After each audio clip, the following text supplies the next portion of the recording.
The story of MRI originates with Dr. Raymond V. Damadian, whose fundamental scientific discovery in 1971 made MRI possible and has remained to this day the basis for every MRI picture or image ever made. He obtained the first patent in MRI, built the first MRI machine which made the first MRI image, formed the first MRI company, battled with and prevailed against giants of the medical devices industry, and led the company in producing several generations of cutting-edge MRI scanners. Vahan Damadian, Dr. Damadian's father, was born in Turkey. At the age of 12, Vahan, together with his mother and sister, miraculously escaped the 1915 Armenian genocide. They remained in Syria for the remainder of World War I and moved to America in 1920. In 1932, Vahan married Odette Yazedjian, the daughter of a French mother and Armenian father. They settled in Elmhurst, Queens, New York, and had 2 children, Raymond in 1936 and Claudette in 1937. The family moved to Forest Hills, Queens, New York in 1938. Pictured here is Raymond, second from the left, with his parents and younger sister Claudette at his graduation from Public School 101 in 1949. Raymond, an excellent student, excelled in tennis and music as well. From the age of 8 until he left for college, Raymond traveled into Manhattan to attend the Juilliard School of Music and became an accomplished violinist. Jeanne Pinot Yazedjian, Raymond's French maternal grandmother, was a powerful influence in his life. Sadly, she died a slow death by cancer when Raymond was just 10 years old. Years later, as a medical student, Raymond vowed to find a way to overcome this dreadful disease. While a 15-year-old student at Forest Hills High School, Raymond competed with roughly 10,000 students for advanced placement scholarships offered by the Ford Foundation. As one of the 200 winners, Raymond was offered a full scholarship to the University of Wisconsin.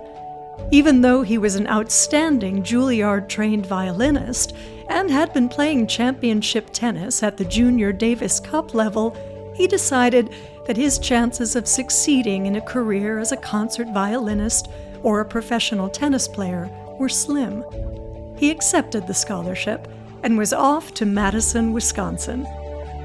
Raymond received his B.S. in mathematics from the University of Wisconsin in 1956, and then entered Albert Einstein College of Medicine in the Bronx, New York, in pursuit of his M.D. degree. It was during his time at Einstein that Raymond decided that he would prefer to work in a research lab rather than as a clinician in a doctor's office.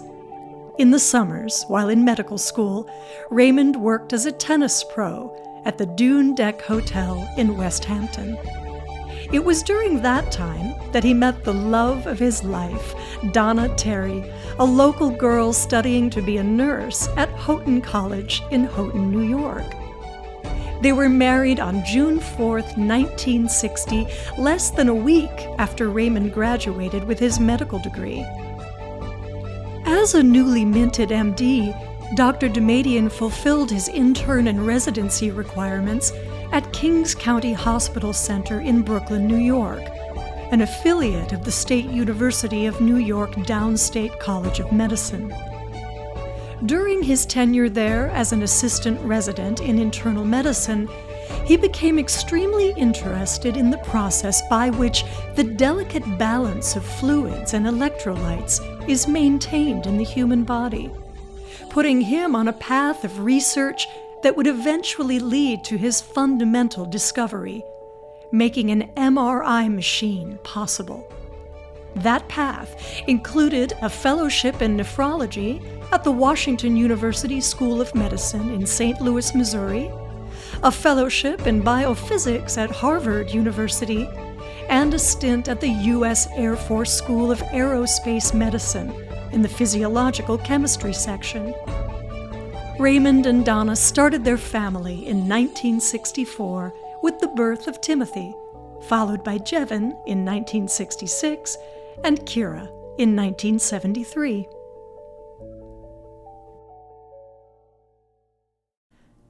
While a medical student, Dr. Damadian was automatically deferred from the draft, but in 1965 he received orders from the U.S. Air Force to report for duty and was sent to the USAF School of Aerospace Medicine in San Antonio, Texas, to serve as a research scientist on topics important to the military.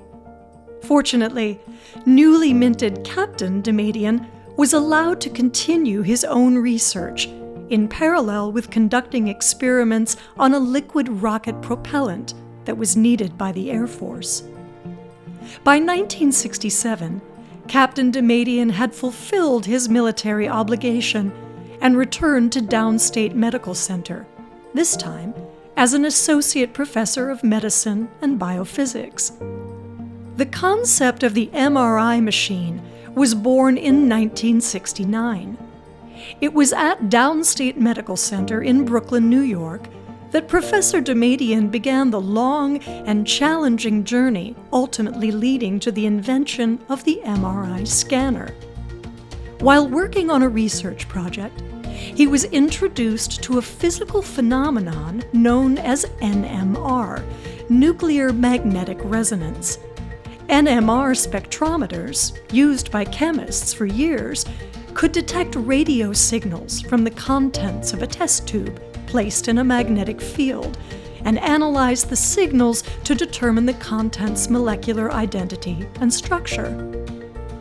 Downstate Medical Center didn't have its own NMR spectrometer, but Professor Damadian had access to one at the chemistry department at Brooklyn College.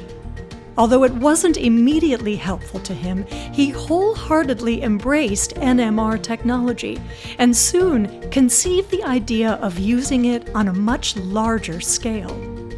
He envisioned a machine that could non-invasively and harmlessly, unlike X-rays, look inside the human body, not just inside a test tube. On September 17, 1969, he writes to the Health Research Council of the City of New York requesting funds to pursue a nuclear magnetic resonance body scanner to detect malignant tumors. The idea of an MRI scanner was born. Using NMR equipment, Professor Damadian soon discovers that radio frequency, or RF signals, from normal tissue and cancerous tissue are different, providing a key to hunting down cancer deposits in the body. Shown here are two NMR signals. At the top is the NMR signal from normal tissue. The signal at the bottom is from cancerous tissue. Notice that it takes longer for the signal from the cancerous tissue to decay compared to the signal from normal or non-cancerous tissue. This was a monumental discovery.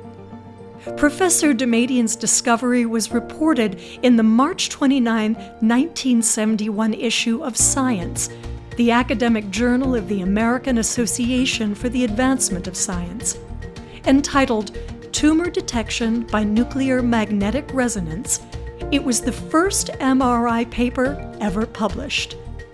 This paper was referenced by other scientist authors in the field so frequently that it was recognized as a citation classic by the Institute for Scientific Information in Philadelphia, Pennsylvania, whose mission it is to monitor scientific citations.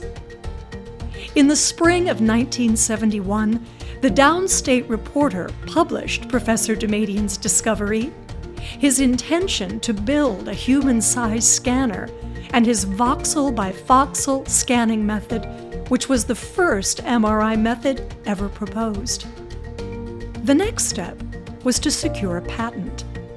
Filed on March 17, 1972, and granted nearly 2 years later, on February 5, 1974, Professor Damadian's apparatus and method for detecting cancer in tissue was patented for the use of NMR in medical scanning.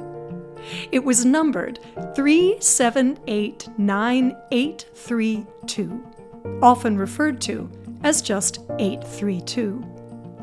In granting Professor Damadian's patent, the U.S. Patent and Trademark Office had to create a new category of patents, a new shoe, which it named magnetic resonance imaging, or spectroscopy. Dr. Damadian's 832 patent is the first in the shoe. Today, there are over 4,500 patents in that shoe. Days later, on February 9, 1974, the New York Times reports on the first ever MRI patent. Professor Damadian's next major achievement was the NMR scanning of the tumor in the interior chest wall of a live mouse named Pioneer Mouse 2. The scan took 4 hours to complete. The result was published in the December 24, 1977 issue of Science.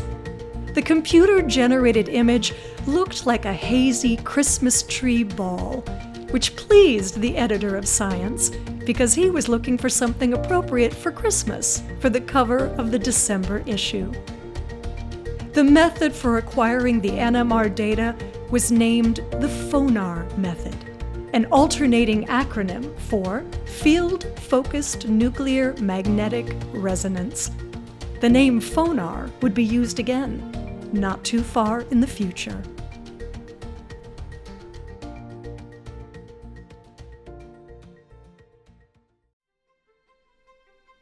The time had come to build a human-sized NMR machine. Professor Damadian and his team, undaunted by the enormity of this project, were determined to see it through. Professor Damadian would naturally have expected and welcomed the interest and support of the scientific community. Instead, his conception of an NMR machine to scan the human body was met with resistance and even ridicule. One prominent scientist dismissed it as visionary nonsense. The project of building the first whole-body NMR machine, later known as the MRI, was underway early in February of 1976. A key component of any NMR device is its magnet. But the one Professor Damadian had in mind had to be big enough to accommodate a human being. Professor Damadian decided to build a large superconducting magnet from scratch. Neither he nor his postgraduate students, Lawrence Minkoff and Michael Goldsmith, had any experience with superconducting technology, but they were bright, hard-working researchers devoted to transforming an idea, one that could potentially revolutionize the practice of medicine, into reality. What they didn't know how to do, they learned. When something didn't work, they tried something else. Long working days, manual labor, frustrating events, conflicts, and setbacks were part and parcel of this daunting project. It took them 1.5 years to build. They named it Indomitable. The magnet was basically a very large hoop of 30 miles of tightly wound niobium titanium wire, which was miraculously obtained at a price of 10 cents on the dollar. When electric current passes through the wire hoop, it produces the desired magnetic field. The team wound the wire for weeks, 6 days a week, 16 hours a day. The magnet was contained in a dewar, comprised of 3 very large metal hollow donuts. The magnet was placed inside the smallest donut, which in turn was placed inside the larger second donut, which in turn was placed inside the even larger third donut. The wire hoop in the first donut was immersed in liquid helium to keep it supercooled. that is, below minus 269 degrees Celsius, near absolute zero, so it would be able to conduct the hefty electric currents needed to generate a sufficiently strong magnetic field. A large storage tank sat atop the door to supply liquid helium as needed inside the first donut. In order to gain access to it, Professor Damadian jackhammered a hole in the ceiling directly above it, so the tank could be filled from the floor above. He didn't seek permission in advance to do that. Characteristically, he just did it. The second donut was filled with liquid nitrogen to help cool the liquid helium. The largest donut, an aluminum can with half-inch thick walls, functioned like a thermos bottle by vacuum isolating the two donuts inside it from the heat of the laboratory. Of the three donuts, this is the only one that is visible.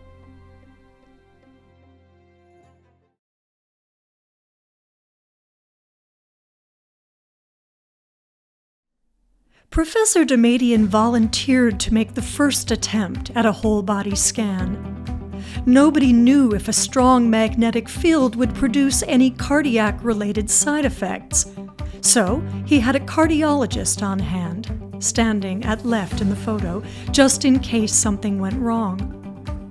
The cardboard vest around Professor Damadian housed the antenna that was to collect the hoped-for signals from his body. But there were no signals. So it was decided that Professor Damadian's size was not a good match for the antenna that Michael Goldsmith had designed. A smaller guinea pig was needed. The thinner Lawrence Larry Minkoff was not eager to risk his health for an experiment that had never been done before. He was also unhappy that he would have to sit still for hours with his arms raised instead of lying down. Finally, on July 2, 1977, Larry told Professor Damadian he would do it.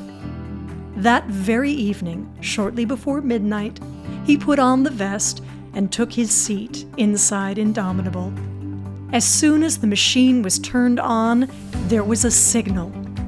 Nearly 5 hours later, after Larry had been incrementally moved via the adjustable seat into different positions, the first whole-body human scan, which showed a cross-section of Larry's chest, was complete. Shown here is the page from Michael Goldsmith's notebook, where he and Professor Damadian recorded signal measurements from Lawrence Larry Minkoff's chest.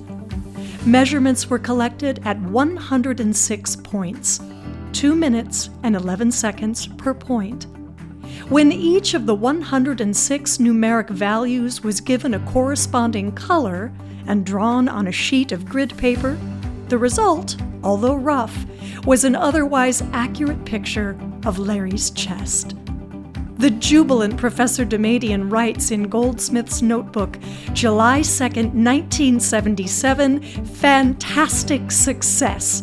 4:45 a.m., first human image, complete in amazing detail, showing heart, lungs, vertebra, musculature. Data collection began on July 2nd and was completed on July 3rd. The data acquired from Lawrence Larry Minkoff's chest was later fed into a computer, which interpolated it in various ways to produce the first image of a live human body. The team settled on the fifth method of interpolation and named the corresponding image Mink-5. Compared to a modern-day MRI image of the chest, Mink-5, the first ever MRI image, was remarkably accurate. Pictured here are Professor Raymond V. Damadian and his postgraduate students, Lawrence Larry Minkoff and Michael Mike Goldsmith, with their completed Indomitable. And here is Dr. Damadian years later with Indomitable at the Smithsonian Institution's Hall of Medical Science. Apparently, Dr. Damadian's pioneering spirit runs in the family. His great-uncle, Marcel Pineau Jr., worked closely with the Wright brothers, on their invention of the Wright Flyer. And a generation earlier, Marcel Pineau Sr. was a pioneer in the development of France's internal combustion engine.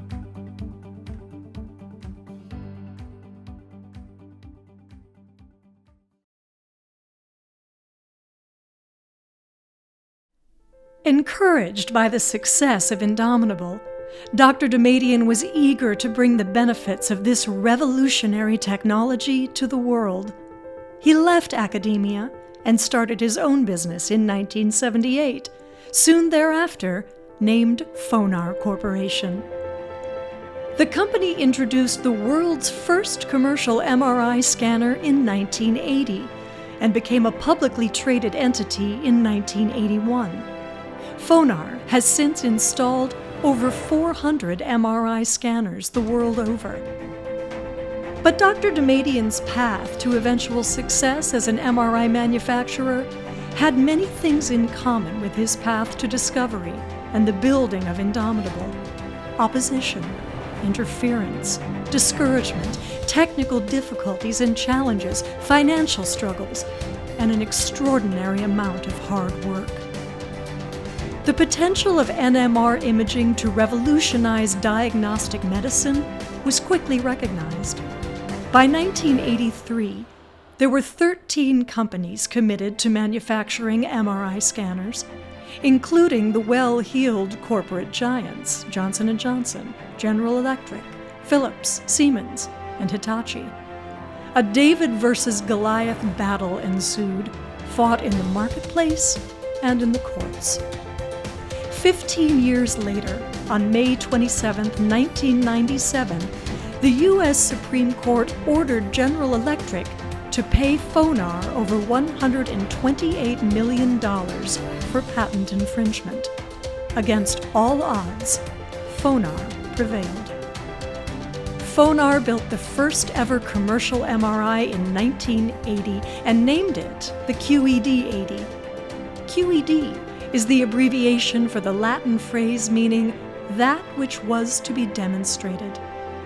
By making MRI commercially available to the entire world, Phonar demonstrated that the dream Dr. Damadian had 20 years earlier, that of building a machine to scan humans using nuclear magnetic resonance for the benefit of all mankind, was not visionary nonsense after all.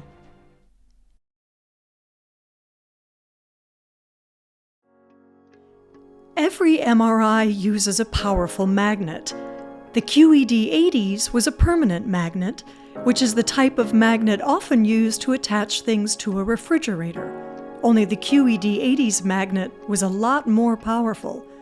A computer-driven patient transport system automated the manual stepwise scanning procedure that was first used by Indomitable. The QED-80 was soon upgraded to the identical-looking QED-80 Alpha. Since then, Phonar has launched an increasingly innovative line of MRI scanners. In 1983, the Beta 3000, which also featured a permanent magnet, but a more powerful one than that of the QED-80. The number 3000 indicated the strength of the magnet, which is often measured in Gauss. So, the Beta 3000 was a 3000 Gauss permanent magnet MRI. To give you a sense of its strength of 3000 Gauss, the strength of the Earth's magnetic field is half a Gauss. In 1984, the Beta 3000M also featured a 3000 Gauss magnet, but its magnet was an electromagnet, not a permanent magnet, meaning it used electricity to create the magnetic field. The Beta 3000M was much smaller and lighter than the Beta 3000. The M stood for mobile, indicating that it could be installed in an 18-wheeler so it could be regularly transported to serve multiple medical facilities. In 1996, the Quad 12000, much more powerful than its predecessor, its name aptly included quad because it was open on all four sides, making it the first open MRI. In 2001, the Phonar 360, a 6,000 Gauss electromagnet MRI allowing 360-degree access to the patient. It was configurable for MRI-guided surgical procedures as the OR 360, or landscape-decorated as the Open Sky MRI. In 2001, the Phonar Upright Multi-Position MRI, also known as the Stand-Up MRI. This MRI features a unique magnet configuration. The opposing magnetic poles are oriented vertically with a generous amount of space in between, making it the most patient-friendly MRI, a feature especially appealing to claustrophobic and large patients. No tunnel, no tube. Most patients are scanned seated, watching TV. A special motorized patient bed rotates the patient from recumbent to upright, making it the only multi-position MRI scanner. Patients can be scanned sitting, standing, bending for flexion and extension, or lying down. Referring physicians can decide which position would be best for their patients. This is a very valuable feature because the stand-up MRI is the only MRI that can scan patients in their normal weight-bearing positions, which can lead to more accurate diagnoses. It's especially important for MRIs of the spine. When the patient is scanned lying down, the spine is not bearing the weight of the body, as it does when the patient is sitting or standing, which are often the positions in which patients experience pain. If a spinal scan is only performed with the patient in a lie-down, weightless position, the patient's problem could be underestimated or even missed entirely.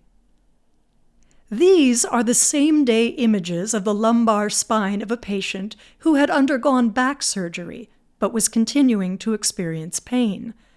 The image on the left was acquired with the patient lying down. It shows a normal alignment of the vertebrae. The image on the right was acquired with the patient sitting, showing a dramatic spinal instability. This problem would have gone undiagnosed on every lie-down-only MRI scanner.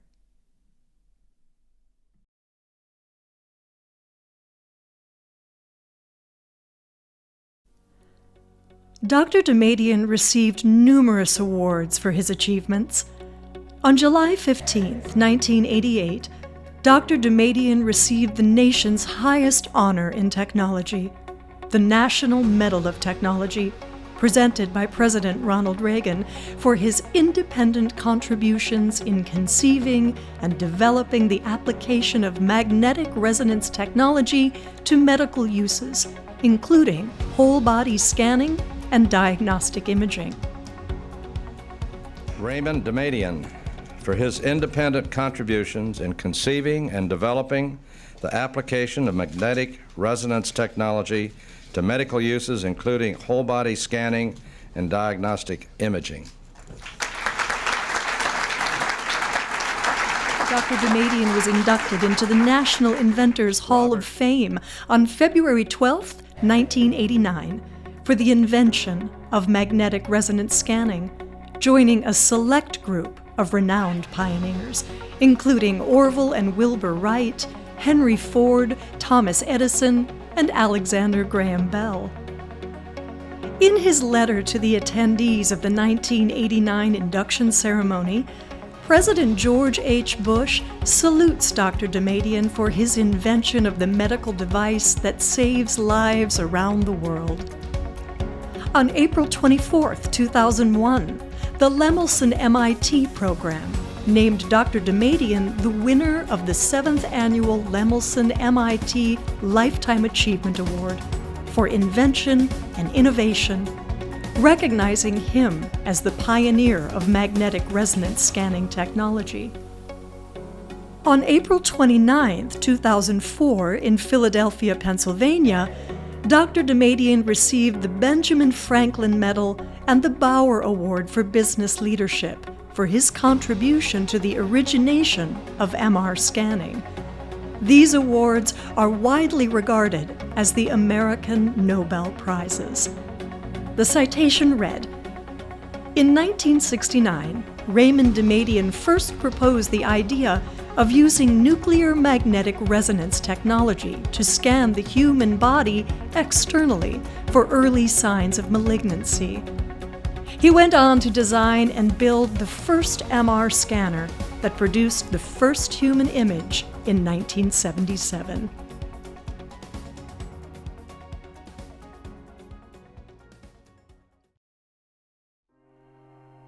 There were many other awards besides these, but considering that Dr. Damadian made the seminal discovery that makes MRI possible, conspicuously absent from among them is the Nobel Prize. The Nobel Prize for MRI was awarded to 2 nuclear magnetic resonance scientists in 2003. The Nobel Committee could have named 3 winners, but they deliberately excluded Dr. Damadian. According to Alfred Nobel's will, the Nobel Prize in Physiology or Medicine is to be awarded to those who make discoveries. Methods or techniques or inventions or improvements are specifically excluded. The 2 individuals who were awarded the prize contributed to MRI by improving magnetic resonance imaging techniques, but their contributions were not discoveries. They were basically improved methods to image the tissue signals that had already been discovered by Dr. Damadian. Unfortunately, the Nobel Committee chose to ignore Dr. Damadian's genuine discovery. But in denying Dr. Damadian his rightful place among Nobel laureates, Dr. Damadian joined an equally prestigious group of dozens of unsung heroes who deserved to win Nobel Prizes, but didn't. Among them, Nikola Tesla for AC current, hydroelectric power plant, X-rays, and the induction motor. Thomas Edison and Joseph Swan for the invention of the light bulb. Jonas Salk, the polio vaccine. Albert Sabin, the oral polio vaccine. And Charles Best, insulin.